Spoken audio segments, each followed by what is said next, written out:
जय महाराष्ट्र मित्रांनो, मी संदीप सोनवणे या नवीन व्हिडिओमध्ये आपले सहर्ष स्वागत करतो.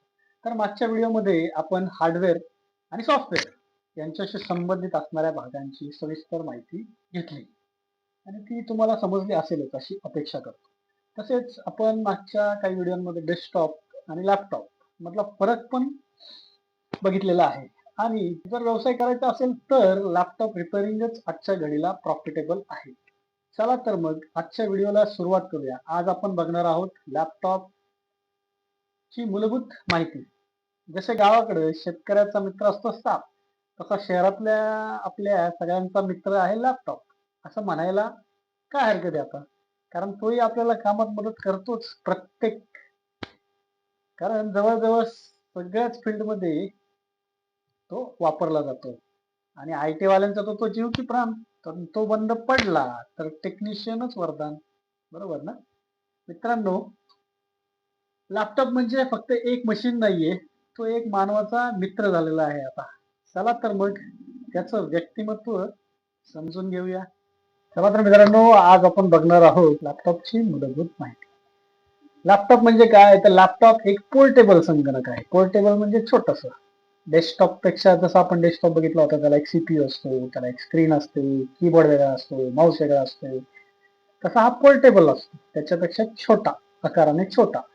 आणि तो काम तसं काय डेस्कटॉप प्रमाणेच करतो, पण एक त्याच्यात एक्स्ट्रा बेनिफिट असतं की तो कुठेही नेता येतो, कन्व्हिनियंट असतो. दुसरा महत्वाचा पॉईंट, त्याला बॅटरी बॅकअप खूप जास्त असतो.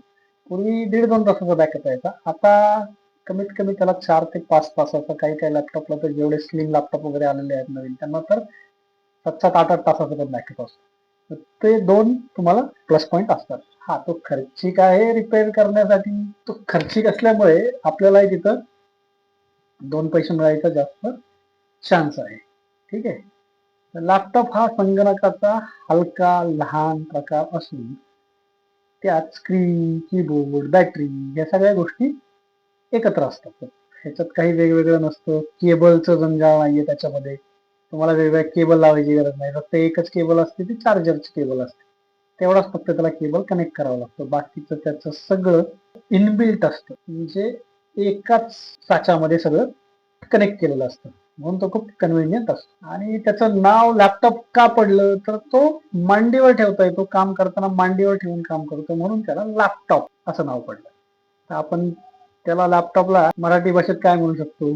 पोर्टेबल तर मराठी शब्द नाहीये. तो विचरण संगणक. नाही, तो कुठेही घेऊन आपण विचरण करू शकतो ना, कुठेही घेऊन फिरता येते आपल्याला.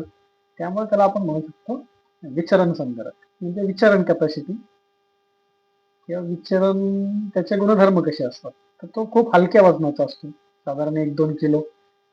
आणि सहज ज्ञान शक्य आहे. जास्त वजन नसल्यामुळे तो कुठेही कॅरी करता येतो, त्रास होत नाही. आता बॅटरीचं जसं म्हटल्याप्रमाणे आपल्याला कमीत कमी 4 ते 10 तासाचा बॅकअप त्याच्यात मिळतो. त्यामुळे तो वीज नसतानाही आपण चालवू शकतो. आता लोड शेड्यूल वगैरे आपल्या इकडच्या भागात, शहरी भागात तर जास्त नसतं. पण जिथं रिमोट एरियाज आहे, जिथं गाव आहे, तालुका ठिकाणी, तिथं लोड शेडिंग किंवा लाईट जाण्याचे प्रकार खूप जास्त असतात. तर तिथनं सुद्धा आता लोक काम करू शकतात तिथं बाकी. कारण लाईटचा तसा त्यांना एकदा चार्ज केला की तो 4 ते 10 तास चालण्यासारखा असतो. जसं आपण डेस्कटॉप मध्ये कीबोर्ड किंवा माऊस वेगळं लावतो, तसं याला टच पॅड असतो माऊस ऐवजी. आणि कीबोर्ड हा इनबिल्ट असतो. हे जे आहे ते त्याचं टच पॅड आहे. इथनं तुम्ही तुमचे फिंगर्स फिरवून त्याचा कर्सर फिरवू शकता. जसं आपण माऊसला हातात धरून फिरवतो, तसं इथं तुम्ही तुमच्या फिंगर्सनी माऊस कर्सरला फिरवता. हा, आता जे नवीन नवीन वापरतात ते थोडंसं अवघड वाटतं, पण त्यालाही तुम्ही एक्स्ट्रा युएसबी माऊस वगैरे लावून तुम्ही अटॅच करू शकता. हा कीबोर्डही त्यालाच अटॅच असतो. तोही थोडा नवीन वापरताना त्रास होऊ शकतो, पण तुम्ही त्याला एक्सटर्नल कीबोर्ड लावू शकता. पण ज्याला सवय झाली, ज्याने त्याच्यावरती बराच वेळ काम केलेलं आहे, सुरुवात केलेली आहे कामाला, तर त्याला तसा फारसा त्रास जाणवत नाही. ते तुमच्या अंगवळणी पडून जातं. स्क्रीन तशी आतमध्ये आहे. नंतर इथं तुम्हाला कॅमेरा आहे. कॅमेरा तो इनबिल्ट दिलेला असतो. तुम्हाला काहीच बाहेर लावायची गरज लागत नाही शक्यतो.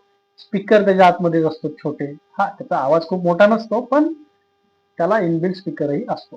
त्यामुळे तुम्ही याच्यावरनं झूम मीटिंग सारखे ऍप वगैरे तुम्ही सहजपणे वापरू शकता. आजकाल लोक इंटरव्ह्यू सुद्धा याच्यावरनच देतात. तुम्हाला इंटरव्ह्यू साठी सुद्धा फिजिकली कुठे जायची गरज पडत नाही. एवढं कन्व्हिनियंट झालं याच्यामुळे. त्यामुळे जास्त करून लॅपटॉपच वापरला जातो आणि आपल्या रिपेअरिंगच्या दृष्टीने पण खूप फायद्याचं आहे. आणि लोकांना वापरतात तर त्याला कन्व्हिनियन्स किंवा तो सोपा आहे, सोयीस्कर आहे म्हणूनच लोक जास्त वापरलं जातं. आता त्याचे फायदे कुठले आहेत? आपण जसं मग म्हटलं की त्याचे फायदे कसे आहेत, तर तो कुठेही वापरता येतो आपल्याला. ट्रेन, कॉलेज, हॉटेल, कधी झोपून वापरता येतो, बसून वापरता येतो, डायनिंग टेबल वरती वापरता येतो, डेस्क वरती वापरता येतो, सगळीकडे वापरता येतो. त्याला जागाही खूप कमी लागते. त्याला काय अशी फिक्स जागा पण नकोय. काही जागा नसते तरी खाली मांडीवर घेऊन बसलं तरी चालते. तर असे सगळे घटक जे आहेत ते मिळून त्याला खूप फायद्याचं बनवतात. आणि दुसरा, लाईट विजेमध्ये पण बचत होते. प्लस त्याला इनबिल्ट वायफाय, ब्लूटूथ ह्या सुद्धा कनेक्टिव्हिटी असतात. त्यामुळे तुम्ही कुठलेही गॅजेट, तुमचं रोजच्या वापरातले मोबाईल्स वगैरे इमिडिएटली कनेक्ट करू शकता, फाईल्स लगेच ट्रान्सफर करू शकता. तर ह्या सगळ्या गोष्टी खूप कन्व्हिनियंट बनवतात लॅपटॉपला. त्यामुळे लॅपटॉप जास्त वापरला जातो. आता त्याचे तोटे ते नगण्य आहेत, पण म्हणण्यासारखे आपण तोटे पण बघणार आहोत. आपण शिकतोय लॅपटॉप, त्याचे आपण तोटे पण बघितले पाहिजे. तर त्याचे तोटे असे असतात की डेस्कटॉप पेक्षा थोडा महाग असतो. आता तुम्ही आज डेस्कटॉपला जर तुम्हाला अपग्रेड करायचं झालं तर त्यातले काही पार्ट चेंजेस करून तुम्ही करू शकता. तसं लॅपटॉपमध्ये आपल्याला अपग्रेड करणं थोडंसं कठीण जातं. ते ऑलरेडी लेटेस्ट व्हर्जन मधले 3-4 वर्ष, तर आजकाल 2-3 वर्ष, तर तो जो लेटेस्ट व्हर्जन असतो तो 3 वर्ष ऍटलीस्ट चालण्यासारखं असतं. लोक तर 10 वर्ष पण वापरतात त्याला अपग्रेड करत करत करत सॉफ्टवेअर. तुम्हाला जर काळानुसार चालायचंय तर तुम्हाला ते अपग्रेड करणं भाग असतं. अपग्रेड व्हायलाच पाहिजे, कारण बदल हा तर सृष्टीचा नियम आहे आणि त्याच्या अगेन्स्ट आपण जाऊ शकत नाही सृष्टीचा. त्यामुळे बदल तर आपण त्याच्यातही घडवला पाहिजे, आपल्यातही घडवला पाहिजे आणि युजरनी पण ते ऍक्सेप्ट केलं पाहिजे. त्याचं थोडस हिटिंगचा प्रॉब्लेम असतो. हीट जास्त जनरेट होते, धूळ जास्त असते त्याच्यामध्ये. पोर्टेबल छोटा असल्यामुळे काय होते की धूळ जास्त, जाळ्या वगैरे तयार होतात आतमध्ये. पण त्याच्याने काय होतं की त्याच्यामुळे आपल्याला कडे येणारे सर्व्हिसिंगशी रिलेटेड वगैरे प्रॉब्लेम्स पण येतात. त्यामुळे ते आपण सॉल्व्ह करू शकतो, सॉल्व्ह करण्यासारखे असतात. आपण तो सर्व्हिसिंग केला की 1 वर्षभर तर त्याला काही त्रास नाही, जर सर्व्हिसिंग करून घेतलाय. आणि तसंच प्रॉब्लेम येण्याची शक्यता पण खूप कमी होऊन जाते. मांडीवर कंटिन्युअसली मांडीवर वापरणं पण थोडस हानिकारक असतं. आणि परफॉर्मन्स थोडा काळानुसार कमी होऊ शकतो. का तर हीटमुळे प्रॉब्लेम जास्त येऊ शकतात जर तुम्ही प्रिकॉशन घेतल्या नाही तर. कारण लॅपटॉपला खराब होण्याचे 3च कारण आहेत. एक तर वीज, तुमचं फ्लक्च्युएशन असतं लाईट मध्ये, ते नाही झालं पाहिजे. चार्जर ओरिजिनल असला पाहिजे. दुसरं आहे त्याला पाणी, पाण्यापासून सगळ्यात जास्त इलेक्ट्रॉनिकला धोका असतो. आणि तिसरं आहे डस्ट.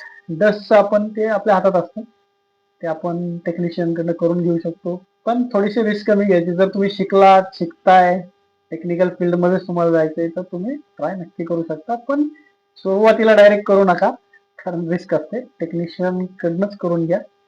थोडंसं बार्गेनिंग वगैरे करा. तुम्हाला येत आहे हे सांगून थोडंसं बार्गेनिंग तुम्ही करू शकता त्याच्याबरोबर, आणि करतो. आता आपण हे सगळे फीचर त्याचे बघितले, का कन्व्हिनियंट आहे, त्यांच्या दृष्टीने का फायद्याचा आहे. कारण एवढं एक्सपेन्सिव्ह तेवढं रिपेअरिंग कडे कल असतो लोकांचा करून घेण्याचा.